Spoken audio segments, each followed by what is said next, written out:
నమస్తే రమగారు. నమస్తే జయ. రమగారు, చందమామ కథలు ఎక్కువ చెప్పుకుంటున్నాం కదండి. చాలా సింపుల్గా, కానీ చందమామలో మోరల్ ఉంటుందండి కదా. పిల్లలకి బాగా కనెక్ట్ అవుతుంది, మనకి కూడా ఒక మంచి నీతి ఉంటుంది అందులో. నీతి ఉంటుంది, సరదా కథలు ఉంటాయి. అవును, చాలా ఉన్నాయి కదా. అవును. తోడేలు రూపం కథ చెప్తాం. తోడేలు రూపం. పూర్వము ఒక పెద్ద సామ్రాజ్యానికి చాలామంది సామంతులు ఉండేవాళ్ళట. అంటే చిన్న చిన్న వీళ్ళు అనమాట, చిన్న ఊళ్ళ వాళ్ళు. ఈ చిన్న ఊళ్ళల్లో ఒక అతను ధీరసింహుడు అని ఒక సామంతుడు. ఇతనికి చక్కని భార్య ఉండేది. సాధ్విలాగా కనిపించేది, సాధ్విలాగా ప్రవర్తించేది అంతే. వాళ్ళ నాన్న ఈ ధీరసింహుడిని వలచి పిల్లాడు బాగున్నాడని ఇతనికి ఇచ్చి కట్టబెట్టేది. ఈ అమ్మాయి మృదువుగా ముద్దుగా, చాలామంది ఉండరా భలే బాగా కనిపిస్తారు, క్యూటెస్ట్ లేడీలాగా. అంత క్యూట్ ఉండదు, అంత చాలా ఉంటుంది. లోపల ఏవో ఉంటాయి బోల్డ్ భావాలు. మొహం చూస్తే అలా అనిపించదు. అవును, మనకి ఎప్పుడు కనపడతారు అట్లాంటి వాళ్ళు. ఈ పిల్ల ఇంకొక సామంతుని ఏదో సందర్భంలో కలిసి వాడి మీద మనసు ఉంటుంది. తండ్రి పెళ్లి చేసేస్తాడు, కానీ అతనితోటి ఫ్రెండ్షిప్ మెయింటైన్ చేస్తుంది, ఉత్తరాలు రాయిస్తూ ఉంటుంది. ఎప్పటికైనా వీడికి హ్యాండ్ ఇచ్చి వాడి దగ్గరికి వెళ్ళిపోవాలని ఒక కోరిక ఉంటుంది ఆ అమ్మాయికి.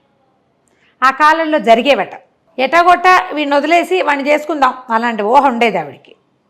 సరే, ఏమైంది, ఇతను ఏం చేసేవాడు, బాగానే ఉన్నారు ఇద్దరు. ఆవిడ సాధ్యులా కనపడేది, సాధ్యులా ప్రవర్తించేది, ఉత్తరాలు మాత్రం అక్కడికి రాస్తూ ఉండేది. ఇతను వారంలో ఒక 3 రోజులు ఎక్కడికో వెళ్తూ ఉండేవాడు. సోమమంగళ బుధ ఉండేవాడు, గురువారం బయలుదేరి వెళ్ళిపోయేవాడు. గురు శుక్ర శని 3 రోజులు ఇంటికి వచ్చేవాడు కాదు అతను. ఆదివారం పొద్దునే వచ్చేవాడు. మళ్ళీ ఆది సోమమంగళ బుధ ఉండేవాడు, గురువారం తెల్లారేసరికి స్టార్ట్. అయితే ఈ భార్యకి వీడు ఏదో ఒక 3 రోజులు కాకుండా ఈ పర్టికులర్ 3 రోజులే ఎందుకు వెళ్తున్నాడు, అది ప్రతివారము ఎప్పుడు వెళ్ళేవాడు. వాడు పెళ్ళైన దగ్గర నుంచి చూస్తూనే ఉండేది. సంవత్సరంన్నర గడిచింది, ఇలాగే ఉన్నాడు. అయితే ఒకనాడు బాగా పదే అడిగింది, ఏమిటి ప్రతివారం వెళ్తావు ఎందుకు ప్రియ అంటే, ఏదో పని అన్నాడు, అదన్నాడు ఇదన్నాడు. ఆవిడ ఊరుకోలే. ప్రతిసారి అడిగి నేను నీతో ఇంత ప్రాణంగా ఉంటున్నాను, నాకు నీ రహస్యం చెప్పవా, ఎందుకు వెళ్తున్నావు, ఎవరైనా ప్రేస్ ఉందా, ఏదైనా పని ఉందా, ఏదైనా చేయకూడని పని చేస్తున్నావా పోనీ నువ్వు. ఇప్పుడు తనకు ప్రియుడున్నాడు కదా, అలా వీడికి ప్రేయస్ ఉండొచ్చు అని అనిపిస్తుంది.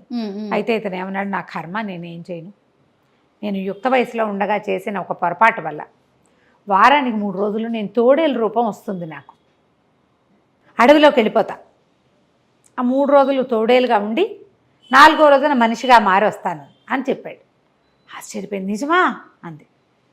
అక్షరాలా నిజం, నీతో ఎందుకు అబద్ధం చెప్తాను ప్రాణప్రియ, నువ్వు ఇంత మంచిదానివి, నువ్వు ఇంత ప్రేమిస్తావు, నువ్వు ఇంత బుద్ధిమంతురాలు, ఇంత సాధ్వివి, నువ్వు నీలాంటి పతివ్రత భూలోకంలో లేదు, నీకు అబద్ధం ఎందుకు చెప్తా, ఇది నా కర్మానుభవం, నాకు ఇట్లా వచ్చింది, నా ప్రాప్తాన్ని నేనేం చేయను, వివాహం చేసుకోకూడదు అనుకున్నా, మా నాన్న మీ నాన్న కలిసి ఇది చేసే ఫ్రెండ్షిప్ చేసుకుని పెళ్ళి అన్నారు, మీ నాన్న ఉత్తముడు, నువ్వు మహాసాధ్వివి, అందుకని చేసుకున్నా అనేసరికల్లా ఈ అమ్మాయింది, కాదోయ్ నువ్వు ఎలా మారుతావు అసలు, మళ్ళా మనిషిగా ఎలా మారిపోతావు, చెప్పు అంటే, ఏముంది, నేను గురువారం పొద్దున్నే వెళ్ళిపోతాను కదా, తెల్లవారుజామునే వెళ్ళిపోతాను, ఎండెక్కేసరికల్లా నా బట్టలన్నీ విప్పేసి ఒక చోట దాచిపెడతా, నాకు తోడేలు రూపు వచ్చేస్తుంది, 3 రోజులు తోడేలుగానే తిరుగుతా, 4వ రోజు తెల్లవారేసరికి నేను మనిషిగా మారిపోతా, దాచిపెట్టిన బట్టల దగ్గరికే వెళ్ళిపోతాను, బట్టలు వేసుకుని వచ్చేస్తాను, మళ్ళీ మనిషి అయిపోతాను.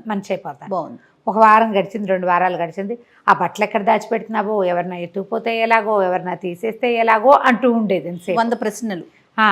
కొన్ని నెలలు పోయాక, ఇతను ఇంకా కొన్ని వారాలు పోయాక, ఫలానా చోట ఒక పెద్ద మర్రి చెట్టు ఉంది, దానికి ఒక తొర్ర బయటికి కనపడుతుంది, ఆ తొర్ర లోపల ఇంకొక తొర్ర ఉంది, నేను ఆ తొర్రలో పెడతాను, ఎవరికి నరమానవుడు అన్నవాడికి కనపడవు, నేను సన్నగా మడతపెట్టి లోపల పెడతాను అనేసరికి దొరికిందిరా కిటుకో అనుకుంది అమ్మాయి. యథావిధిగా ఆ వారం కూడా అతను వెళ్ళాడు, బట్టలు చుట్టి ఆ తొర్రలో పెట్టుకున్నాడు. ఈ అమ్మాయి ఏం చేసింది, తన సామంతు ఫ్రెండ్కి ఉత్తరం రాసింది, ఓహో ఫలానా దాంట్లో ఫలానా తొర్రలో బట్టలు ఉన్నాయి, పట్టుకొచ్చేసేయి. అతను తీసుకొచ్చేసరికల్లా ఇకేముంది, ఈ తోడేలుగా మారిన మన వీరసింహుడు, అంతేగా ధీరసింహుడు వాడు వచ్చి చూసుకున్నాడు, బట్టలు లేవు. భార్య మోసం చేసింది అనేది తెలిసిపోయింది. ఎందుకంటే తను ఎవ్వరికీ చెప్పల, ఒక్క భార్యకి తప్ప ఆమె చేసి ఉండాలి.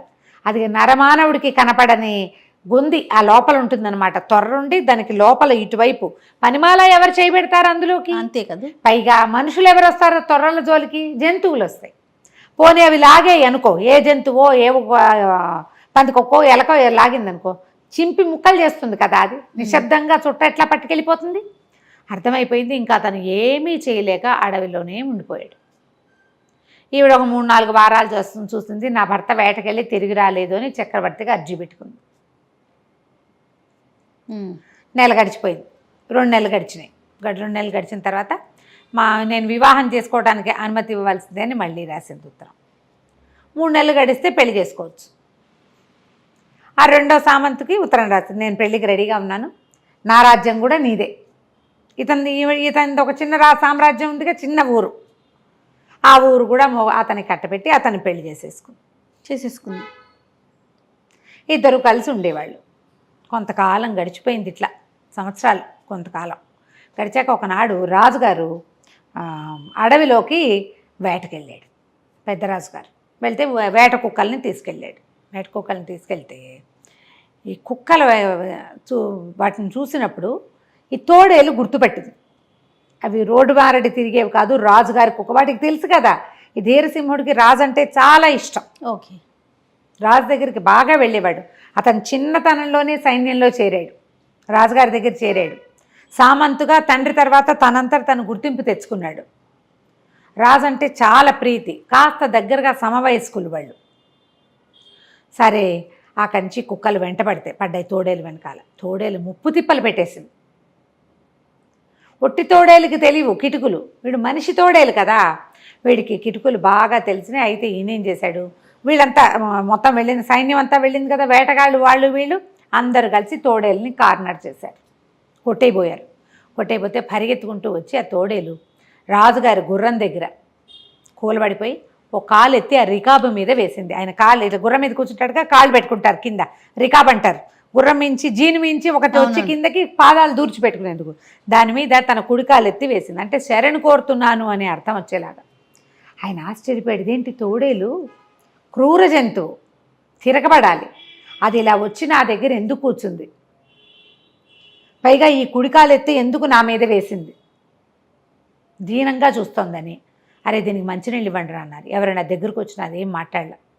ఒక గిన్నెతో నీళ్ళు తెచ్చిపెట్టారు, నీళ్లు తాగేసింది. ఏదైనా మలాన్ని తెచ్చి దీన్ని ఒంటికి పుయ్యండి, అన్ని ఘాట్లే, కుక్క ఘాట్లు, వాళ్ళు వీళ్ళు కొట్టేసినవి, చిన్నవి పన్నవి, కత్తులు విసిరిన ఘాట్లు, వాళ్ళంతా మలాం పూసారు, మాట్లాడకుండా కూర్చుంది. రాజుగారు ఎటు తిరిగితే అటు తిరుగుతోంది. రాజు అన్నాడు, దీన్ని మనతో పాటు తీసుకెళ్ళిపోదాం పట్టండి అని చెప్పి తన వెనకాల తీసుకెళ్ళిపోయాడు. అది అంతఃపురంలోనే ఉండేది. రాజుగారి సభకెళ్తే పోయి సభ వాకిట్లో కూర్చునేది, ఆయన వెనకాలే తిరుగుతూ ఉండేది. పెంపుడు కుక్కలాగా బిహేవ్ చేసేది. బాగుంది. అస్సలు ఏమీ వ్యతిరేకత ఉండేది కాదు, దాన్ని కట్టేసేవాళ్ళు కాదు, కుక్కల్ని కట్టేసేవాళ్ళు. ఇది రాజుగారి భోజన వేళకి అది పోయి అక్కడ బయట కూర్చునేది, దానికి దాన్ని పెడితే తినేసి మాట్లాడకుండా కూర్చునేది. మనుషులకేసి తలకాయ తిప్పి చూసేది కాదు. అయితే ఏమైంది, ఓ రోజు సామంతుల సభ జరిగింది. సభలోకి అంతా టంకేశారు, సామంతుల సభ అన్నారు. వచ్చి సామంతులందరూ కూర్చునేసరికల్లా రాజుగారి లోపలికి వచ్చాడు. రాజుగారు జయహో జయహో అని అందరు చెప్తుంటారు కదా, వంది మాగదులు, ఫలానా రాజుగారు ఇలాంటివాడు అలాంటివాడు ప్రవేశిస్తున్నారు అనేసరికల్లా సరే రాజుగారు ప్రవేశించారు. రాజుగారి వెనకాల కూడా తోడేలు కూడా వచ్చింది వెనకాల. అది రోజు అలవాటైంది కదా, అది ఆ సామంతుల మధ్యలో నుంచి నడుచుకుంటూ వెళ్ళి సడన్గా ఒకడి మీద పడిపోయి పీకపుచ్చుకుంది. దూకేసరికల్లా హాహాకారాలు చేశారు జనాలంతా. ఆ మీద ఎవరి మీద అయితే పడిందో వాడు వెనక్కి వెళ్ళకి ఇలా పడ్డాడు, మెడ పట్టేసరికల్లా సైనికులందరూ దాన్ని కొట్టి అరిచి కేకలు పెట్టారు, కొట్టేయిపోయారు. రాజుగారు అన్నాడు, ఆ పెంపుడుగా దానికి రోజు అన్నం పెడుతున్నాడు కదా, వాడిని కేకే సరే దీన్ని వదిలిచ్చు, ఎందుకు వీడి మీద పడిందో ఆయనకు అర్థం కాల. ఇప్పటిదాకా అది ఎవరి మీద పడలా, 2-3 నెలల నుంచి మనతోటి ఉంది, ఈ పర్టికులర్ వాడి మీద ఎందుకు పడింది నాకు అర్థం కావటం లేదు. సరే మొత్తానికి మెడ విదిలిపించారు. వీళ్ళు ఏంటంటే సభల్లోకి వచ్చినప్పుడు సింపుల్ డ్రెస్ కాకుండా సైనిక దుస్తుల్లో వస్తారు. వాడి మెడ చుట్టూతో ఒక తోలు పట్టి ఉంది, ఆ పట్టి లేకపోయింటే చచ్చిపోయేవాడు. వాడు మెడ పట్టుకున్నా చచ్చిపోలా, ఆ కాస్త ఘాట్లు పడ్డాయి, కొద్దిగా గుచ్చుకున్నాయి. అక్కడి నుంచి అతన్ని లేవదీశారు. సరే ఏమిటో విశేషం, సరే దీన్ని కట్టేయండి రా ఇక నుంచి అంటారు. కట్టేసిన మర్నాటి నుంచి ఏమీ లేవు ఎక్స్ప్రెషన్స్, మామూలుగానే ఉంది. మళ్ళా కొద్ది రోజులు పోయాక రాజుగారు వేటకు బయలుదేరాడు. బయలుదేరి ఈసారి ఏమనుకున్నారు, డైరెక్ట్గా వేటకొద్దు, మధ్యలో కొన్ని సామంత రాజ్యాలను చూసుకుంటూ వెళ్దామని, ఏ సామంత రాజ్యం అయితే ధీరసింహుడిదో ఆ రాజ్యానికి వెళ్ళాడు. వెళ్ళేసరికల్లా మరి ఆ సామంత రాజ్యంలో ఎవరున్నారు, రాణిగారు, ధీరసింహుడి భార్య, ఆవిడ కొత్తగా పెళ్లి చేసుకున్న రెండో సామంతు, ఇద్దరూ అక్కడే ఉన్నారు. ఆవిడ రాజుగారికి స్వాగతం చెప్పడానికి చక్కగా అలంకరించుకుని వచ్చింది. వచ్చేసరికల్లా ఈ కుక్క ఒక్క విదిలింపుతో గొలుసు విదిలించుకుని రైమని వెళ్ళి దాని మీద పడింది. తోడేలు, కుక్క కాదు, కుక్క పేరు వస్తుంది, గొలుసు అనగానే కుక్క వస్తుంది. ఈ తోడేలు కాస్త దీన్ని విదిలించేసుకుని పరిగెత్తుకుంటూ వెళ్ళి ఆవిడ మెడ పట్టుకునేసరికల్లా ఆడవాళ్ళు ఏముంది, బలహీనంగా ఉంటారు, సన్నగా నాజుగా. ఆవిడ ఇంత పెద్ద గౌన్ వేసుకుంది. ఈ తోడేలు కూడా గట్టి పట్టు చిక్కల, కానీ మెడ అయితే పట్టేసింది.